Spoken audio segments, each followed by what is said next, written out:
Hai, selamat datang di channel Anita Rahmanchan.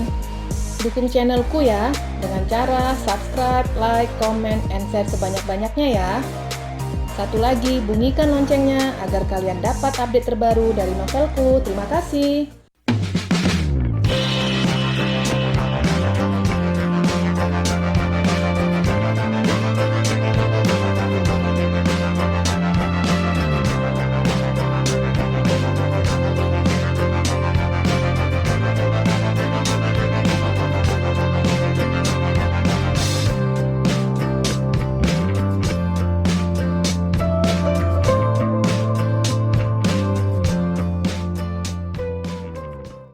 Episode 59. Acara resepsi telah selesai. Aneska dan suaminya telah pulang lebih dulu. Di situ masih ada Tami dan Dr. Arif. "Mbak Tami tidur di sini saja," ujar Tiara. "Besok pulang ke kota bareng kami," ujar Tiara lagi. "Saya yang akan mengantarnya," timpal Dr. Arif. "Oh, begitu." Tiara membisikkan sesuatu. "Ada yang bilang pada saat kita mau menikah, cobaan akan datang," bisik Tiara. "Maksud kamu apa?" tanya Tami bingung. "Itu, Dr. Arif." Tiara menunjuk ke arah pria yang ada di hadapan mereka. "Mbak, sudah mau menikah, dan itu atas pilihan orang tua. Jadi jangan kecewakan orang tua. Lebih baik beri pengertian ke Dr. Arif kalau Mbak sudah mau menikah. Jadi Dr. Arif akan mundur." "Iya," sahut Tami singkat. Sebenarnya Tami ingin sekali tidur di rumah Tiara.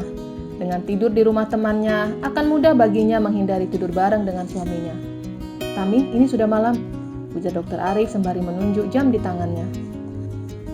"Mbak pamit ya, lusa Mbak harus masuk kerja," ujarnya. "Hati-hati ya." Zidan dan Tiara mengantarkan pasangan itu sampai ke mobil. "Dokter, jangan macam-macam ya," teriak Tiara. Dr. Arif membalikkan badannya melihat ke Tiara. "Kamu ngomong apa?" Zidan menutup mulut istrinya dengan tangannya. "Silakan dok," ujar Zidan. Dr. Arif dan Tami telah meninggalkan rumah Tiara. "Kenapa kamu ngomong seperti itu?" tanya Zidan. "Ya biar Dr. Arif tahu kalau Mbak Tami mau menikah," sahutnya. "Selama janur kuning belum melengkung, Dr. Arif masih punya kesempatan mendekati Tami. Kamu tidak boleh melarang seperti itu," Zidan menasihati istrinya. "Kita tidak tahu jodoh. Bisa saja Tami dijodohkan dengan pria lain. Tapi ternyata jodohnya Dr. Arif." "Iya juga. Kenapa aku yang terlalu sibuk memikirkan hubungan mereka?" sahut Tiara. "Lebih baik kamu pikirkan tempat bulan madu kita," ujar Zidan genit sembari merangkul bahu istrinya.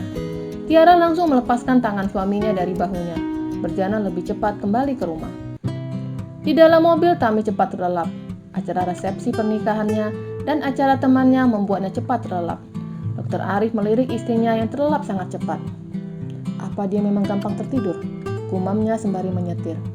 Mobil yang dikendari Dr. Arif sampai di rumahnya jam 11 malam. Istrinya masih saja tertidur. Dr. Arif mengangkat tubuh istrinya dan seketika itu Tami membuka matanya. "Apa-apaan ini?" seru Tami marah dan turun dari tangan suaminya. "Kamu tidur, jadi mas angkat," sahutnya. "Kan bisa dibangunkan, kenapa main angkat aja?" gerutunya sembari melihat rumah megah yang ada di depannya. Dr. Arif membawa koper istrinya masuk ke dalam rumahnya. "Apa kamu mau berdiri terus di situ?" ujar suaminya sembari membuka pintu rumah. Tami mengikuti langkah suaminya, dan dia melihat setiap sudut furniture yang ada di rumah itu. Rumah itu sangat mewah dengan didominasi warna putih. "Ini kamar kita," Dr. Arif menunjukkan kamar utama. Tami membelalakkan matanya ketika melihat kamar yang berukuran sangat besar. "Mas, aku tidur di kamar tamu ya," ujarnya. Tapi tatapan Dr. Arif membuatnya takut. Jadi dia mengurungkan niatnya untuk merayu suaminya. "Kamarnya besar, tapi kenapa kasurnya kecil?" ujarnya. "Ya, karena dulunya Mas tidur sendiri. Sebenarnya Mas mau mengganti dengan yang lebih besar. Tapi menurut Mas lebih baik seperti ini." Dr. Arif ingin lebih dekat dengan istrinya ketika tidur. Jika mengganti tempat tidur yang besar, mereka akan ada jarak ketika tidur.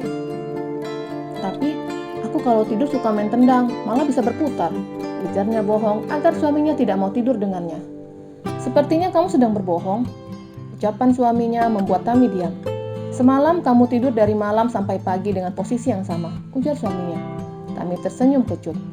Ucapan ngaconya dapat terbaca suaminya. "Di sana kamar mandi dan situ lemari." Dr. Arif menunjukkan lemari yang berdekatan dengan kamar mandi. "Dokter, Mas," Ini bukannya tas yang kita beli di mall? Tanyanya. Iya, sahut suaminya sembari membuka lemari kaca yang berisi tas branded. Tapi kenapa banyak sekali? Tanya Tami lagi.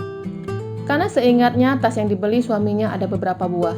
Dan di lemari kaca berjejer tas dengan merek-merek terkenal. Yang lainnya saya beli, sahutnya. Cowok kok koleksi tas, gumamnya yang berpikiran kalau suaminya mempunyai hobi yang aneh. Tami masuk ke kamar mandi dan melihat aneka merek sabun ada di dalam kamar mandi itu. Jangan-jangan dia gay. Tami takut, tapi dia mencoba menenangkan dirinya. Tenang Tami, kamu beruntung. Gay tidak akan melirik wanita. Gumamnya senang dan mencoba membuka satu persatu botol sabun yang ada di kamar mandi. Benar sekali aku pikirkan, dia gay. Gumamnya senang. Tami mengambil bajunya yang ada di dalam koper dan membawanya ke kamar mandi. Ada baiknya aku memakai pakaian di depannya untuk membuktikan kalau dia memang gay. Tapi Tami memikirkan hal lain. Kalau dia bukan gay, aku malah terekamnya. Gumamnya dan membersihkan tubuhnya dengan sabun yang beraroma bunga. Semoga dia tidak marah. Gumamnya lagi dan mengenakan baju tidur celana panjang. Dia keluar dari kamar mandi dan mendapati suaminya sedang duduk di pinggir kasur. Pria itu mendekati istrinya. Mas mau apa? Tanyanya dan mulai mundur beberapa langkah. Kamu harum, sahutnya dan segera pergi ke kamar mandi. Tami memegang jantungnya yang berdetak cukup kencang. Oh, hampir saja. Tami langsung berbaring di tempat tidur. Tenang Tami, dia gay. Terbukti dengan koleksi tas cewek dan sabun-sabun yang beraroma wanita. Dia tidak akan menyentuh kamu. Gumamnya dan dalam sekejap Tami langsung tertidur. Kasur yang empuk dan memang dirinya yang sangat gampang tertidur membuatnya cepat terlelap. Tami bermimpi, di mana suaminya sedang mencium bibirnya. Sontak dia bangun dan melihat ke sebelahnya suaminya sudah tertidur pulas. Oh syukur hanya mimpi, gumamnya dan kembali membaringkan tubuhnya. Sebenarnya Tami bukan bermimpi, dia tidak sadar ketika suaminya mengecup bibirnya ketika tertidur pulas. Zidan dan Tiara berdebat masalah guling. Aku tidur harus memeluk guling, ujar Tiara. Aku juga, sahut suaminya. Terus bagaimana? Gulingnya hanya satu. Apa kita bergantian? Aku tidur dulu, setelah itu kamu, ujar Tiara. Aku peluk kamu saja, pasti aku bisa tidur, ujar Zidan dan mulai memeluk istrinya. Stop!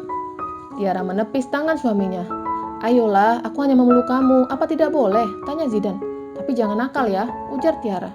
Iya, aku anak baik, ujar Zidan dan memeluk istrinya dari belakang.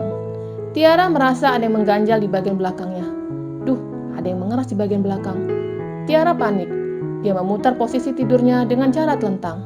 Tapi dia khawatir dadanya akan dipegang suaminya. Lebih baik aku menghadap ke arahnya. Tiara tidur menghadap ke arah suaminya. Apa kamu minta dicium? Tanya suaminya. Enak aja. Aku itu mau mengawasi kamu. Tiara menatap tajam suaminya.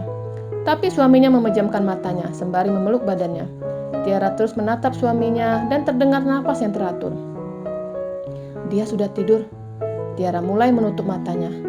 Tapi ketika matanya tertutup, dia merasa ada sesuatu di atas bibirnya. Kamu mau ngapain? Tanya Tiara dengan suara yang berat. Karena bibir suaminya sedang berusaha masuk ke dalam mulut istrinya. Jangan, ujar Tiara menolak. Tapi tidak untuk Zidan. Dia tetap melumat bibir istrinya. Lidahnya telah melalang buana ke dalam mulut istrinya. Sejenak Tiara terbuai dan dia sadar sembari menepuk pipi suaminya.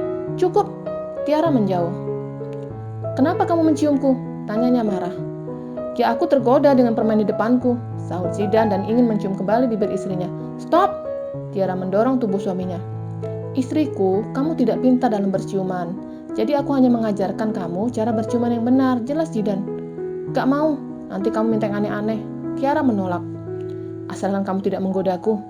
Zidan kembali melumat bibir istrinya. Tiara menolak, tapi ciuman yang diberikan suaminya membuatnya terbuai. Ciuman pertama yang didapatkannya dari pria yang halal. Tapi tangan Zidan mulai masuk ke dalam baju istrinya. Stop! Seru Tiara. Aku sudah bilang jangan melakukan di sini, ujarnya. Apa kamu gak ingat kalau kamar mandi ada di luar? Ujar Tiara mengingatkan. Habis, kamu menggoda aku dengan itu. Zidan menunjuk dada istrinya. Tiara langsung membalikkan badannya. Dia malu jika dirinya sebenarnya mulai terangsang.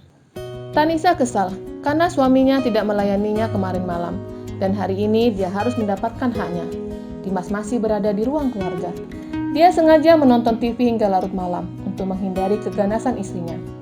Matanya terasa lelah. dan dia memilih tidur di ruang keluarga seorang diri, sedangkan istrinya berada di kamar, dan ibunya juga tertidur pulas di kamarnya. Dimas memejamkan matanya dan tiba-tiba badannya berat. Ketika membuka mata, dia melihat istrinya duduk di badannya dengan mengenakan pakaian seksi. "Tanisa, apa yang kamu lakukan?" tanya suaminya. "Kalau kamu menolakku, aku akan memuaskanmu di sini," ujarnya, dan ingin membuka pakaiannya. Dimas langsung menggeser tubuh istrinya dan membawanya ke kamar. "Kamu gila," seru Dimas marah.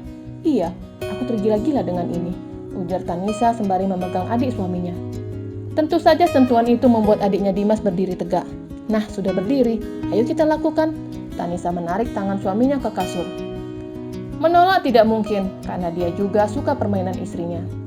Dan akhirnya kedua insan itu kembali melakukannya lagi, dan terus melakukan sampai benar-benar letih.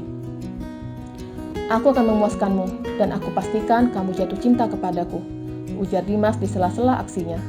Desahan Tanisa membuat Dimas semakin bersemangat. Tempat tidur terasa bergerak, menandakan ada pergerakan hebat di atasnya. Pagi harinya, Tami mengerjapkan matanya dan melihat ke sampingnya tidak ada sosok suaminya di situ. Dia langsung melihat bra yang dikenakannya dan mengecek pakaiannya masih utuh. "Oh, aman," gumamnya senang. Tami melihat ke arah luar jendela. Terlihat suaminya sedang berolahraga. Tami bergegas ke kamar mandi. Dia mencari kunci yang ada di kamar mandi. "Kenapa nggak ada kuncinya? Tadi malam ada," gumamnya. "Lebih baik aku segera mandi." Tami bergegas membuka pakaiannya. Ketika dia masih mengenakan pakaian dalam, ada terdengar suara handle pintu yang sedang digerakkan dari luar. Bersambung.